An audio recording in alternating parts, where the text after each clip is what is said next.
everyone! In this video, we will be doing a recap on our experiences over the past year living in Korea. We will break this into 6 main categories and timestamp them in the description below. We hope that you can find some useful information. We were hired to teach English at a hagwon, which in Korea is an after-school academy. We taught from 1:30 to 9:30 p.m. every weekday, but the actual teaching hours would vary anywhere from 2 to 6 hours of teaching, with the rest of the time being yours for prep. We were native teachers, meaning we would coach students on the native dialect through reading, writing, and speaking, and we taught students between the ages of 6 to 14. Would we recommend this job to other people? I would say yes, as long as you know what you are walking into.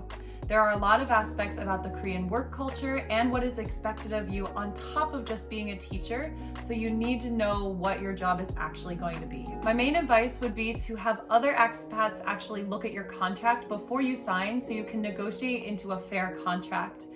Do as much research into the Korean work culture as possible and just ask as many questions as you can. Korean hiking feels a little bit like going to Disneyland. There are signs everywhere in English and in Korean, and lots of wooden and metal staircases, as opposed to the trails in the US where it feels a little bit more rugged and in the wilderness. Korean trails tend to be very steep. They try to find the shortest and most steep way up the mountain as physically possible. So when you're doing this, you tend to do a lot of rope climbing, rock climbing, and a little bit of rail climbing as well. The Korean hiking culture is very different than the US. For one, the Koreans go ham in their hiking attire. This country is already a photo shoot, and it is no different on the mountains. They are decked out in Patagonia, K2, Under Armour, whatever brand, they're in it. Also, the mountains are a very social activity for Koreans. You tend to see them in big groups of 5 to 7 to 10 people, where I think in the US it's probably smaller groups hiking. On top of that, it is a feast on the mountains. They're bringing drinks up, snacks up, full-on picnics. These Koreans go ham in the mountains. As for the accessibility for hiking in Seoul, you have no problem getting to these trailheads. You can walk, take a bus, take a train, or any combination of those to get to the start of a hike. The app AllTrails and Strava are also both really helpful for finding routes up the mountain. If you find yourself here in Seoul and want more recommendations on specific hikes to do, go check out our website, letstrektogether.com. We have a whole section on some of our favorite hikes that we did here. The one downside to Seoul hiking, in our opinion, is the crowdedness on trail. Since Seoul is the second biggest metropolitan city in the entire world and the accessibility is so there to get to those hikes, you are never gonna find a moment of silence in the mountains. So be aware of that if you are gonna go hiking here. Do we recommend hiking in this country? If you want accessibility and views without having to spend a full day of hiking, we definitely recommend checking this country out. We recommend Bukhansan National Park, Halasan on Jeju, and Seoraksan National Park as the big ones to go hiking in. We had a lot of different restrictions in Seoul while we were here, and they were always changing about every 2 weeks. So we had a 9 p.m. curfew, we had an 11 p.m. curfew, we had a 6-person gathering limit, we also had a 2-person gathering limit depending on the time of day.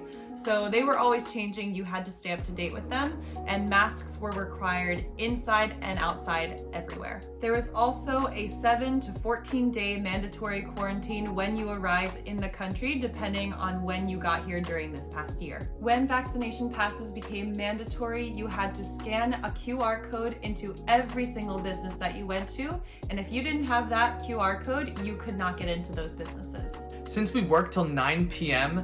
and curfew started either at 9 p.m. or 10 p.m., things were closed. Like the city closed down by the time we left work, and it was pretty tiring. It was really tiring to have to go through the work week working and sleeping and not really having a social life after work. Since we didn't have much opportunity on the weekdays, we tried cramming in so much sightseeing on the weekends that it became so tiring, and I was physically exhausted going into every next work week running the entire weekend. On the positive side, We weren't allowed to leave the country, which sounds like a negative, but in the end, this year allowed us to really soak up the local culture of Korea, and we got to see places that I don't think we ever would have if we were able to jump to countries like Japan and Taiwan and other countries in Asia. Molly mentioned this before, but the one thing that really irked me living in this country during the time of the pandemic was having to mask outside everywhere we went, especially on hikes in the mountains. It gets really hot here in Korea in the summers. On top of these mountains, you have to scale up them. So breathing in all that CO2, trying to go up a mountain, it wasn't fun, and it made the hiking a little less enjoyable. There definitely were a couple xenophobic moments while we were living here due to COVID. There was an instance where all foreign residents had to go get COVID tests, and then also businesses were refusing foreigners, even if they had American or out of the country vaccinations. If it wasn't the Korean vaccination, they wouldn't let you into businesses.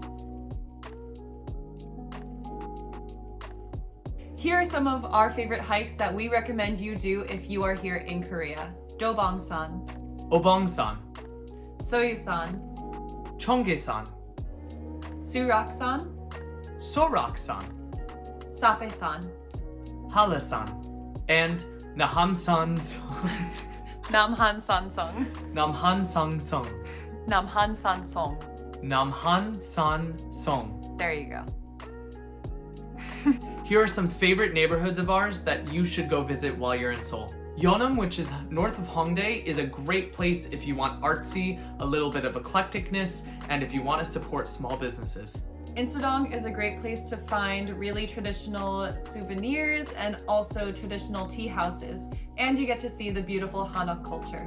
The Seongsu and the Tuksum area is known as the Brooklyn of Korea, and it really is true. It's very industrial, has a more open feel, and Seoul Forest is right there, so really recommend those areas. The Jongguk area, which is in between Myeongdong and Insadong, is a really wonderful area to explore. The Cheonggyecheong River is beautiful to take walks along, and there's tons of cafes and restaurants there as well. We took 4 different vacations while we were here in Korea. In the summer, we went to Taeanhean National Park, and we also went to Jeju-do, where we got to hike Halasan. In the fall, we went to Soraksan National Park, and then in the winter, we went and explored Busan. So what expectations should you have before coming over here? I would recommend recognizing that this is a country just like every other country. Just because it's sensationalized and it's the East and it is tech savvy doesn't mean that it's a perfect society. Next, prepared to participate in their customs, and if you don't, be prepared to get strange looks. Also, moving to any country requires a transitional period of about a month to 2 months, so be ready to handle that. And finally, one of the most important ones, making friends over here is very tough, especially Korean friends. Just because you live in a populated city doesn't mean you won't get lonely sometimes. Here are some tips for having a smooth transition into this country. The first thing I would say is to stay on top of getting all the documents that you need before and after entering the country. Especially after entering the country, there are so many little hoops to jump through, and if you miss one of those, it can slow down the whole process. The next one would be to set up your immigration office appointment as soon as possible when you get to this country.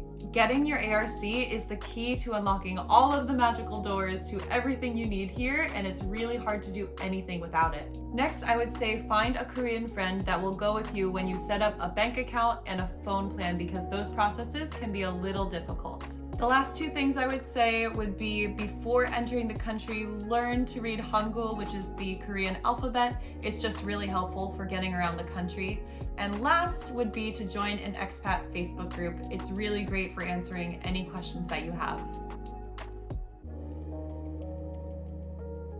The only way I would come back and live in this country full-time would be if I was completely fluent in Korean. But I'd definitely come back and vacation here. I'd love to bring my family and friends, and there's still so much to see in this country. Maybe it was because we came over here during COVID, or maybe it's just I want to see the rest of the world, but I don't know if I would want to live here again full-time. Definitely, like Molly said, I would want to come back here on vacation There's so much to still see. There's so much to still eat, but I want to see the rest of the world, so only vacation. We hope you guys enjoyed the video. We hope you got something out of it. This was our year in review. If you have any other questions or comments about Korea, drop them down below and we'll answer to the best of our ability. You won't be seeing any more Korea videos since we are actually moving back to the United States in the upcoming weeks, but get ready for next week. There is a big announcement coming. Thanks for watching. Make sure to subscribe. We'll see you guys soon.